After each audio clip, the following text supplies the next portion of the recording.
માયાભાઈનો પુત્ર જયરાજ ફરી જૂનાગઢ વિવાદમાં ફસાયો. તપાસ બાદ વધુ કાર્યવાહી થઈ શકે છે. વિક્રમ ઠાકોર મુદ્દે માફી વિવાદ.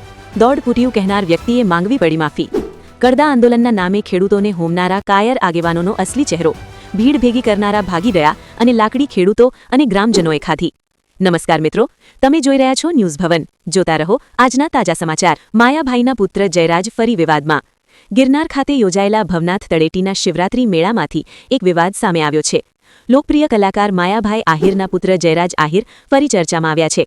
મળતી માહિતી મુજબ જ્યાં રાજ્યના મંત્રી અને આઈએએસ અધિકારીઓ સામાન્ય વ્યવસ્થામાં યાત્રા કરી રહ્યા હતા, ત્યાં જયરાજ આહિર લક્ઝુરિયસ પ્રાઇવેટ બસ લઈને પહોંચ્યા હતા. આ બનાવ બાદ તંત્ર હરકતમાં આવ્યું છે.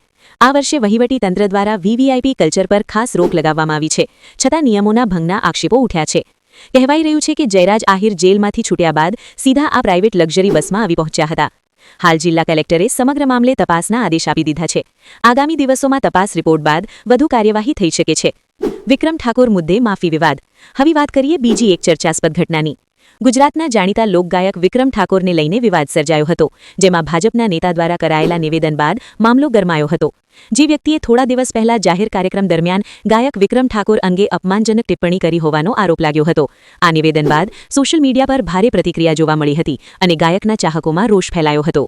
વિવાદ વધતા સંબંધિત નેતાએ જાહેરમાં માફી માંગવી પડી હતી.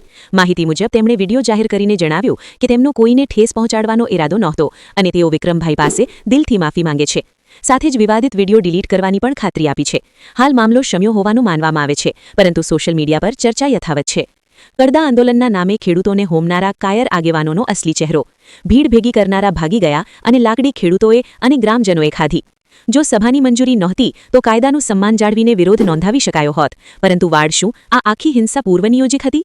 સભાની મંજૂરી નહોતી તો શું માત્ર સસ્તી પ્રસિદ્ધિ મેળવવા માટે જ રાજુ કરપડા, પ્રવીણ રામ અને આમ આદમી પાર્ટીએ ખેડૂતોને મુશ્કેલીમાં હોમ્યા?